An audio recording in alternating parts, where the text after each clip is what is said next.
quase todas as suas falas incluem Deus, Jesus, Bíblia. Qual é o lugar de Deus e da espiritualidade na sua vida? É tudo, né? Assim, eu e Deus, nós temos uma relação muito, muito, muito boa. Assim, a gente não depende de intermediário. Já até dependemos. Nós evoluímos. Nós já dependemos de intermediário, mas a gente evoluiu. Eu sempre tive uma relação muito intensa com Deus, desde muito pequena, assim, o transcendente. Eu sempre acreditei que a gente precisava ir além. A imanência, eu falava, isso não é só isso aqui, tem que ter algo maior que isso, tem que ter algo que transcende isso. Então eu sempre busquei, eu sempre tive uma sede por espiritualidade. Então, muito cedo eu fui para a igreja católica, depois eu virei freira, eu fui freira. Depois eu estive na igreja evangélica, depois eu estudei várias religiões. Hoje, profissão de fé, eu não me considero de nenhuma religião específica e não tenho preconceito também com nenhuma e nem acho que isso seja um problema. Mas a minha relação com Deus é muito intensa, assim. É o grande norte da minha vida, é a minha grande bússola, é o que mensura as minhas ações, é quem me mede todos os dias. Todos os dias à noite eu peço para Deus, eu falo, passe em revista. Se em alguma coisa eu não fui justa hoje, o Senhor me alerta. Se eu faço coisa errada, eu falo, vai dar muito errado. A minha assessora sabe disso. Esse dia nós estávamos no aeroporto. Eu falo, Júlia, eu não posso fazer coisa errada. Deus fala assim, ó, você anda, eu vou te abençoar, mas você anda certo. Se você sair dali, um risco vai dar errado. Mas é fato. Eu nunca falo dos outros. Eu tinha uma família, assim, bem diferente. Eu fui falar da família, mandei a mão no copo, cortei o dedo, quase DCP a ponta dos dedos, mas foi automático. A hora que eu falei, eu bati a mão na taça, a taça rodou, bateu no meu dedo, cortou aquela sangueira, um monte de gente acudindo. Assim, eu e Deus, nós somos ali fechados, assim. Então, eu peço opinião. Quando eu vou fazer alguma coisa, eu pergunto se é da vontade de Deus. Quando eu desenvolvo um produto, eu pergunto para Deus se aquilo tá certo, se eu não tô enganando as pessoas, se eu não tô usurpando as pessoas. Eu procuro andar bem direitinho. E nem é por peso, e nem é só sobre andar direitinho. É sobre relação. Eu acho assim, se você é meu amigo, muito meu amigo, e se eu te amo muito, muito, muito, muito, eu não vou querer fazer nada pra te decepcionar. Cara, você é tão bom pra mim, assim. O Lulu Santos tem uma música maravilhosa que ele fala assim, ela me faz tão bem que eu também quero fazer isso por ela. Eu não devo nada pra Deus, assim. Mas Deus é tão bom pra mim, tão bom, que eu não tenho a pachorra. Se eu erro por vacilo mesmo. Mas eu tento andar direito, eu tento fazer as coisas de acordo com o que eu imagino que seria a vontade dele, eu tento falar as coisas que eu imagino que estão dentro das perspectivas, porque eu acho que é por aí mesmo. Eu acho que Deus me deu nessa vida muito, muito, muito além do que eu merecia, então o que eu posso fazer é ser reflexo dele aqui para as pessoas, e se eu consigo fazer isso, tá maravilhoso. Dois elementos que me parecem ser muito importantes na vida: o autoconhecimento e a espiritualidade. O que a gente perde quando a gente não tem esses dois elementos? A gente perde tudo. Você falou da dimensão da cruz. A dimensão horizontal e a dimensão vertical. Autoconhecimento é a dimensão horizontal da cruz. Quando eu me conheço, eu me dimensiono. O que aconteceu com Ícaro? Ícaro é um mito, uma história da mitologia grega, que ele fez as asas de cera e as asas derreteram, né? Ícaro e o pai dele sonhavam em voar. E aí o pai dele e ele sentaram e imaginaram que eles podiam fazer alguma coisa, e o pai dele desenhou uma asa de cera. Só que o pai dele falou para ele assim, Ícaro, você não voa muito perto do mar, porque a asa pode molhar, encharcar e você afunda, e você não voa muito alto, porque se você chegar muito perto do sol, ela é de cera, ela derrete e você cai. Ícaro empolgou, foi ficando alto, foi querendo cada vez mais alto, chegou perto do sol, a asa derreteu e ele morreu, estarrachado no mar. A história do mito de Ícaro é sobre não dimensionar-se e não saber os seus próprios limites. Autoconhecimento é sobre dimensionamento, não é sobre ser perfeito, é saber naquilo que eu sou bom e naquilo que eu não sou tão bom, e se dimensionar. Então, autoconhecimento não é uma coisa muito complexa. As pessoas, os grandes gurus, ficam vendendo curso de autoconhecimento, de livro de autoconhecimento. Não é muito complexo, não. Autoconhecimento é perguntar o que eu sou bom, o que eu não sou bom, o que eu posso fazer com isso, o que eu não posso fazer, o que eu gosto, o que eu não gosto. Se você responder essas perguntas, você já evoluiu muito no autoconhecimento.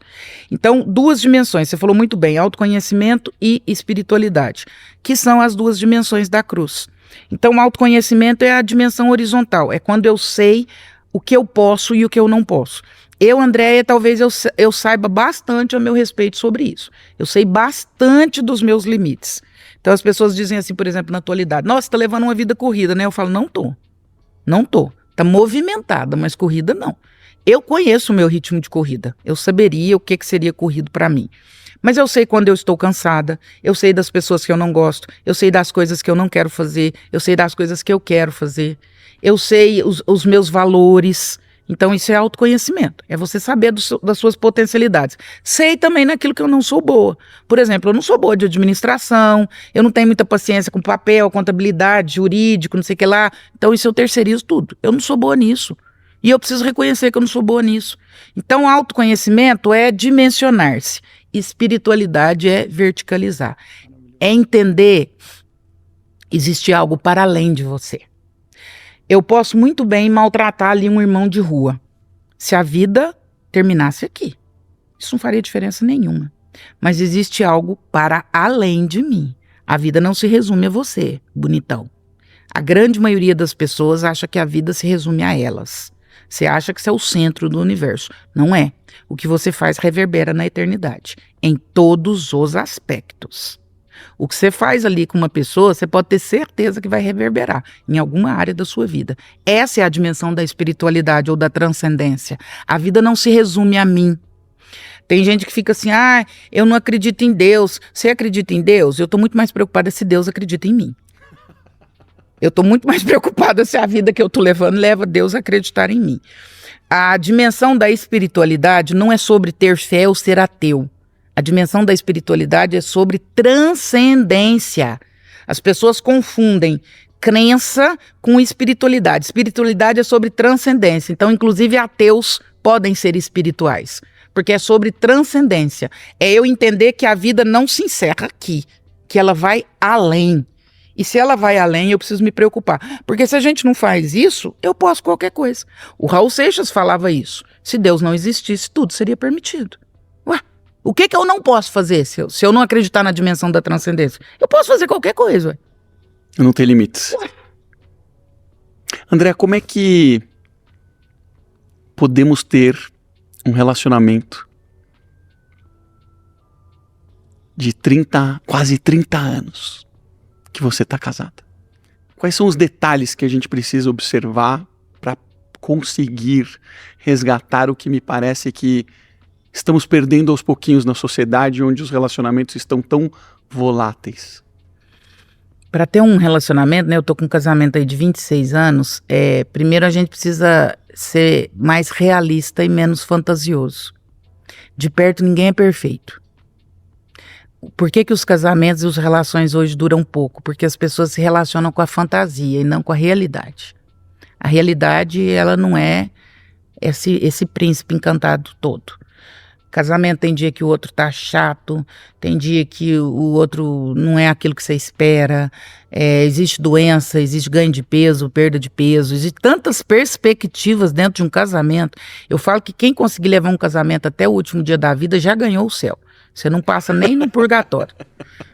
Porque todos os testes vão acontecer dentro de uma relação. Você começa se relacionando com a fantasia. Sempre é.